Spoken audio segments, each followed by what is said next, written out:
नमस्कार दोस्तों, मेरा नाम है मनीष देसवाल और आप देख रहे हैं किसान फार्मिंग। दोस्तों, आज हम आपको ऐसे फ़िश फार्म पर लेकर आए हैं जो आपने अभी तक देखा नहीं होगा। भारत का एक शानदार फ़िश फार्म जिस पर सभी तरह की व्यवस्था है और हर प्रकार की जानकारी आपको यहाँ से मिलेगी। आप देख सकते हैं कितना बड़ा फार्म जो है सर ने बनाया हुआ है और पूरी जानकारी आपको देंगे। फीड के बारे में देंगे, इसके अलावा आपको ट्रेनिंग के बारे में देंगे, कैसे आप ट्रेनिंग ले सकते हैं और कैसे रहने की व्यवस्था आपकी जो है की गई है। इसके अलावा फीड के बारे में भी बात करेंगे और आपको अलग अलग पॉन्ड के बारे में जानकारी देंगे और किस किस प्रकार की मछली पाली जा रही है, कैसे व्यवस्था की गई है, हर जानकारी आपको मिलेगी। लेकिन पूरा वीडियो आखिर तक ज़रूर देखें।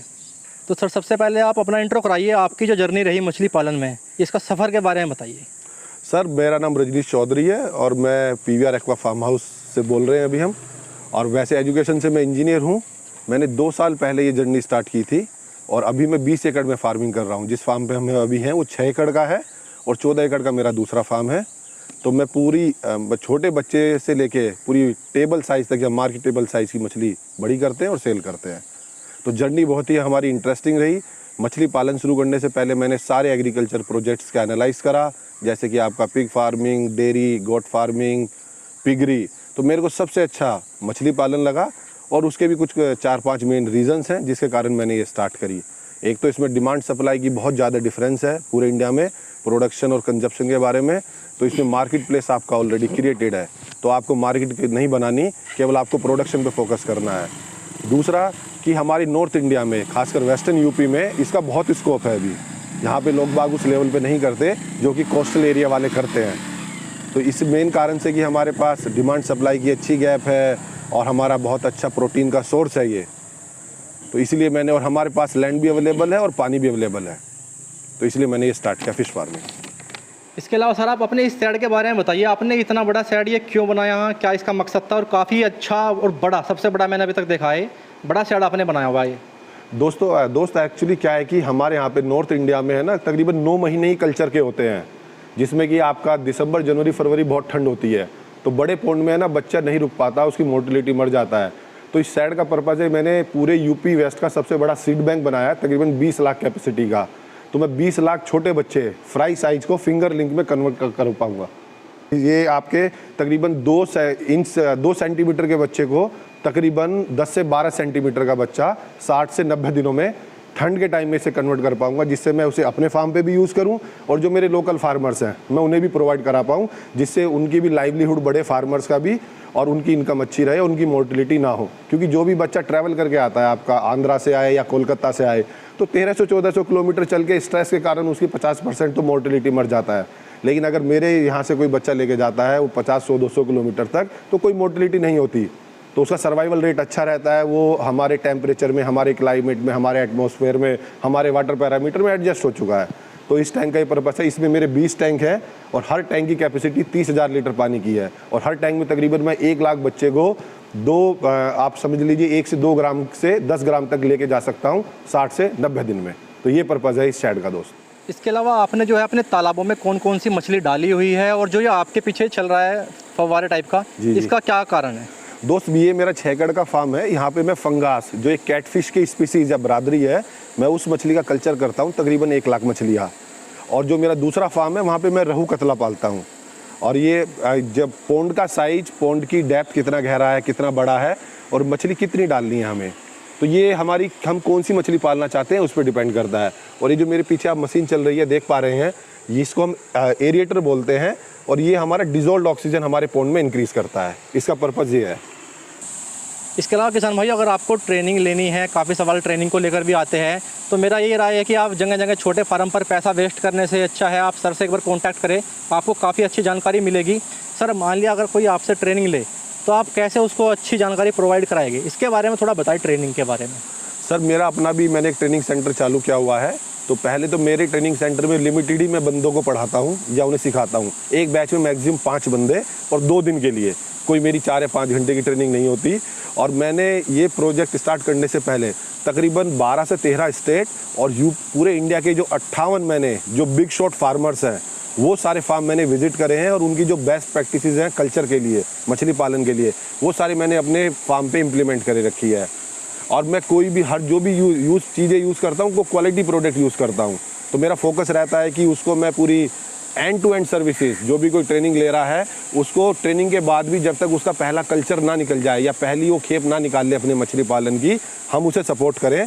तो मैंने अभी तक जो उसमें से मैं आपको बताना चाहूँगा, तकरीबन अभी मेरे पास 6 बंदे ऐसे हैं जो मेरे संज्ञान में और या मेरे से कंसल्टेंसी लेके 6 बंदों ने तकरीबन 32 एकड़ लैंड में फार्मिंग, एक ने तो स्टार्ट कर दिया, बाकी सबके पॉन्ड्स बन रहे हैं।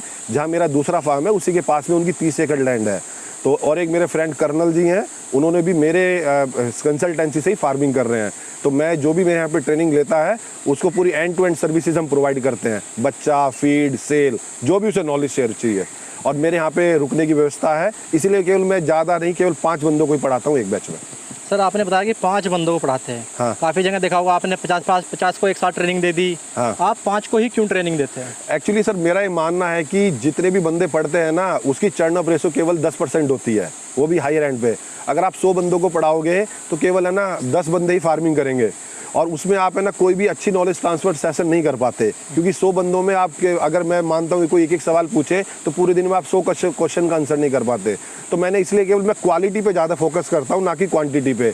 अगर क्वालिटी फार्मर मैंने डेवलप कर लिए, मेरे ट्रेनिंग सेंटर का मिशन ही है कि हम क्वालिटी फार्मर डेवलप करें, उनका लाइवलीहुड बढ़ाएं। जो हमारी गवर्नमेंट की भी स्कीम है कि फार्मर्स की इनकम डबल कैसे करी जाए, वो तभी हो पाएगी जब हम क्वालिटी चीज़ें डिलीवर करेंगे, ना कि क्वांटिटी चीज़ें। अच्छा, तो और सर इसका थोड़ा ये और बताइएगा, रहना और फीस के बारे में थोड़ा और बताइएगा। सर रहने का अकोमोडेशन मेरे फार्म पे ही अवेलेबल है। 5 बंदे बहुत इजीली अकोमोडेट हो सकते हैं मेरे फार्म पे ही, वो अकोमोडेशन अवेलेबल है, किचन अवेलेबल है, और फीस 2 दिन की 10,000 रुपये है। 10,000 rupees for 2 days training programme, जिसमें थ्योरेटिकल और प्रैक्टिकल दोनों सेशंस है। अच्छा, मतलब काफ़ी अच्छी है कि आपने जो है सिर्फ 5 ही बंदों को देते हैं। इससे बेनिफिट ये है कि वो आपसे अच्छे से सवाल जवाब कर पाएंगे। बिल्कुल है बिल्कुल। ना, 100 बंदों में कौन कैसे सवाल जवाब ना जवाब दे पाएगा ना सवाल हो पाएगा। एग्जैक्टली। और जो भी बंदे होंगे उन्हें प्रैक्टिकल सेशन भी पूरा दिया जाएगा, फीडिंग से लेके, सैम्पलिंग से लेके, नेटिंग से लेके, जो भी उसकी क्वेरीज है। तो हमारा कोशिश रहती है कि हम उसे पूरी एंड टू एंड बहुत ही संतुष्ट करें, जिससे कि हमारी जो वो 5 बंदे आए हैं, 5 में से 5 फिश फार्मिंग करें। अच्छा सर, ये थोड़ा ये दूरी, दिल्ली से दूरी बताइएगा कितनी है आपके फार्म की यहाँ पे? दोस्तों दिल्ली से दूरी हमारी हार्डली 1 घंटे करीब की है। गाजियाबाद से मेरे को 20 मिनट लगते हैं, मैं गाजियाबाद में रहता हूँ। तो गाजियाबाद से मेरे को 20 से 25 मिनट लगते हैं। और गाजियाबाद से दिल्ली की दूरी आप कोई सा कोना भी, चाहे आप ईस्ट कोना पकड़ लीजिए, चाहे साउथ कोना पकड़ लीजिए, आप 1-1.5 घंटे में मेरे फार्म पे पहुँच जाएंगे बहुत ईजिली। ये जो मेरा फार्म है ये मोदीनगर तहसील में पतला गाँव में है। सर एक सवाल मेरा ये है कि आप मछली पालन के प्रॉफिट और लॉस के बारे में बताइए, इस पर आपकी क्या राय है? दोस्तों किसी भी प्रोजेक्ट में आपकी 2 कॉस्टिंग आती है। एक आपकी कॉस्टिंग होती है कि आपने क्या अपना इंफ्रा खड़ा किया है, जिसे हम बोलते हैं आपकी कैपिटल कॉस्ट लगी है, ठीक है। और दूसरी कॉस्ट आती है आपकी ऑपरेशनल कॉस्ट या वर्किंग कॉस्ट, कि आपको उस धंधे को चलाने में कितने पैसे लगे। तो मछली के काम में जो आपकी वर्किंग कॉस्ट लगती है फ्रॉम फर्स्ट डे से, मतलब आप जैसे आपने छोटा बच्चा लाके स्टॉक किया, आपने चाहे टैंक में स्टॉक किया चाहे पोंड में स्टॉक किया है, और जब तक वो मार्केट में या मंडी में या आपके ट्रेडर ने आपने सेल नहीं की, तो जब तक कि उसकी जो टोटल कॉस्टिंग आती है, उस कॉस्टिंग का आपका बहुत ही आराम से 40 से 50% आपका पर क्रॉप इसमें प्रॉफिट होता है। चाहे आप कोई सी भी मछली पालें, चाहे आप रहू कतला पालें, चाहे फंगस पालें, चाहे सिंगी पालें, चाहे देसी मांगूर पालें, तो तकरीबन 40 से 50% आपका वर्किंग कैपिटल पे इसमें प्रॉफिट है। तो आपकी जैसे अगर मैं एक उदाहरण के तरीके से बताऊं आपको, आपकी फ़िश की प्रोडक्शन कॉस्ट आपकी 70 रुपये है, उसमें आपकी लेबर कॉस्ट, लीज कॉस्ट, बिजली की कॉस्ट, सारी कॉस्टें इंक्लूड हो गई। तो आपकी जो मछली है वो फार्म से आपकी बड़े आराम से 100 रुपीज़ 105 रुपीज़ की चली जाएगी। तो इससे आप कॉस्ट लगा लीजिए, आपने 70 रुपये खर्च करे और 105 रुपये का आपने एक क्रॉप में सेल कर दिया। तो और जो सेल है, सेल में कोई प्रॉब्लम नहीं है, आप जो ट्रेडर्स हैं आपकी फार्म से भी लेके जा सकते हैं और आप मंडी में भेज सकते हैं। और सबसे बेस्ट ब्यूटी क्या है इस बिज़नेस की, कैश रिच बिज़नेस है। तो अगर आपका कोई भी आपकी फ़िश आपके फार्म से लेके जाएगा तो भी आपको पेमेंट करेगा या NEFT करेगा, इसमें कोई भी क्रेडिट नहीं है। तो इस बिज़नेस की ये भी बहुत अच्छी ब्यूटी है कि आप पहले काम कर लें, बिज़नेस कर लें, फिर पेमेंट के लिए फॉलो अप लें। इसमें ऐसा कुछ नहीं है। चाहे आप कहीं भी सेल करें, होलसेल में करें, रिटेल में करें, मंडी में करें, फार्म से करें, पूरा कैश का बिज़नेस है आपका, नो क्रेडिट। इसके अलावा सर किसानों के कुछ बेसिक सवाल होते हैं जो मछली पालक किसान होते हैं। हाँ जी। जो काफ़ी आम उनके सवाल आते हैं कि या कुछ मछली पालन शुरू करना चाहते हैं जी, कि जब भूमि का चुनाव कैसे करना चाहिए इसका? सर भूमि के चुनाव हमें देख लेना चाहिए कि वहाँ पे पानी रुक पाए, सीपेज ना हो। अगर आपका रेतीली ज़मीन है या खादर की ज़मीन है तो वहाँ पे सीपेज नहीं रुक पाता, तो वो हमें भूमि नहीं लेनी चाहिए। तो या तो हमें किसी भी अच्छी लेबोरेटरी से सोइल टेस्ट करा लें जो मिनरल रिच हो, और जहाँ पे सीपेज ना हो या हॉर्टिकल्चर की लैंड ना हो। वैसे नॉर्मली हमारी गंगा और जमुना के बीच की हमारी बहुत फर्टाइल लैंड है, तो वहाँ मछली पालन कर सकते हैं। इसके अलावा सर तालाब की गहराई कितनी होनी चाहिए और पानी का स्तर क्या होना चाहिए? हमारी तालाब की गहराई कम से कम 7 फीट रहनी चाहिए और पानी की डेप्थ 6 फीट रहनी चाहिए हमारी। अच्छा, एक सवाल किसानों को ये भी रहता है कि मछली क्या गोबर खा सकती है? नहीं, मछली गोबर नहीं खाती। गोबर से क्या रहता है, गोबर अकेला नहीं, हम उसमें 5-6 चीज़ें मिलाते हैं जिससे हम उसे फर्टाइल कर लेते हैं अपने पोंड को, जिससे फाइटोप्लैंक्टन सूरज की प्रेजेंस में फोटोसिंथेसिस होता है, जो बहुत ही चौथी 5वीं कक्षा का प्रोसेस है फोटोसिंथेसिस, उससे वहाँ पे फाइटोप्लैंक्टन डेवलप हो जाते हैं, वो मछलियाँ खाती हैं। ठीक है। तो गोबर का कोई वो रोल नहीं है खाने में। इसके अलावा सर जो बीमार मछली है उसके लक्षण क्या होते हैं? सर बीमारी भी हमारे, जैसे मैंने आपको पहले जिक्र किया, बीमारी भी बहुत तरीके की होती हैं। तो ये ऐसा कहना तो मतलब एक ओपन स्टेटमेंट रहेगा कि ये मछली बीमार है, लेकिन मेन लक्षण क्या रहते हैं, जैसे आपको मैं बता दूं, मछली जल की रानी होती है और रानी को हर कोई नहीं देख पाता। तो अगर मछलियाँ ऊपर आ रही हैं, पानी की सतह पे आ रही हैं, या बहुत इकट्ठी घूम रही है, पानी उसकी आंखें बहुत मोटी हो गई हैं, तो ये आपको जब आप फार्मिंग करते हैं तभी आपको पता चलता है उसका बिहेवियर कैसा है। उस बिहेवियर से ही आप पता कर पाते हैं मछली बीमार है या वो सही है। अगर खाना खाना छोड़ देती है तो कल तक खाना खा रही थी, आज नहीं खा रही। तो जैसे अगर हमें बुखार हो जाता है तो हमारी भी बॉडी रेस्पॉन्स नहीं करती, ऐसे ही हमें स्टडी हो जाती है वक्त के साथ, बिहेवियर के साथ, तो तभी हम पता कर पाते हैं मछलियाँ बीमार हैं, क्या प्रॉब्लम है। इसके अलावा किसान भाइयों कुछ हमारे साथ और लोग भी हैं जिन्होंने सर के फार्म से ट्रेनिंग ली है। सर आप अपनी जर्नी के बारे में बताएं, कैसे आप मछली फार्म में आए? जो जी, मेरा नाम अनुपम है। पहले मैं मछली फार्म करने से सोचा तो हम करते थे, लेकिन हम डरते थे कि बहुत ज़्यादा इन्वेस्टमेंट ज़रूरत है, ट्रेनिंग प्रॉपर नहीं है इस एरिया में, या किसी भी एरिया में हम पता करते थे तो उसमें ट्रेनिंग प्रॉपर नहीं होती थी। फ़िश फीड क्या खाएगी, फ़िश का रखरखाव कैसे होगा, उसके बाद इसको सेल करेंगे तो बाज़ार में कहाँ ले जाके इसको बेचेंगे, उसके बाद इसका एक इन्वेस्टमेंट क्या होगा, उस इन्वेस्टमेंट के ऊपर हमारा प्रॉफिट क्या होगा और वो कितने दिनों में होगा, ऐसे बहुत सारे सवाल होते थे। और ख़ासकर मछली पालन से जुड़ी बहुत सारी समस्याएं हैं। तो जब हम लोगों ने सोचा तो हमें PVR एक्वा का बारे में पता चला, यहाँ से हमने ट्रेनिंग ली। आज हम 5 एकड़ में PVR एक्वा के साथ ट्रेनिंग करके अपने 5 एकड़ में मछली पालन का उद्योग कर रहे हैं और बड़ा अच्छा लग रहा है, क्योंकि अब हमारी इनकम 2 से 3 गुना हो गई है। पहले साल हम लोगों की जो बिना ट्रेनिंग की वजह से मछलियाँ ख़राब हो गई थी, अब काफ़ी हम लोग अच्छे से ट्रेनिंग के बाद उस मछली पालन को उद्योग को कर पा रहे हैं। अच्छा, ट्रेनिंग वगैरह आपने सर के फार्म से ही ली थी? जी, फार्म से ट्रेनिंग का सारा कोर्स किया। इन्होंने सिर्फ ट्रेनिंग नहीं दी है, ये हमारे साइट पे बाकायदा आते भी रहते हैं और ट्रेनिंग के बाद भी हमें ऑन साइट सपोर्ट भी पूरा भरपूर मिला है। ट्रेनिंग के बाद भी हेल्प हो रही है? बिल्कुल, चाहे फ़ोन के जरिए हो, फ़ोन के जरिए भी, और हमारे साइट पे भी आते रहते हैं। इसके अलावा दोस्तों हमारे साथ कुछ सर भी है जिन्होंने सर के फार्म से ही ट्रेनिंग ली है। सर आप अपनी जर्नी के बारे में बताएं। हम दोनों लोग पुलिस में इंस्पेक्टर थे, रिटायर हो गए हैं, और हम यहाँ एक्वा वाले में यहाँ आए, मिस्टर रजनीश चौधरी हैं। इन्होंने हमको इसके विषय में कुछ ट्रेनिंग दी, बताया कि इसमें कैसे कैसे होता है।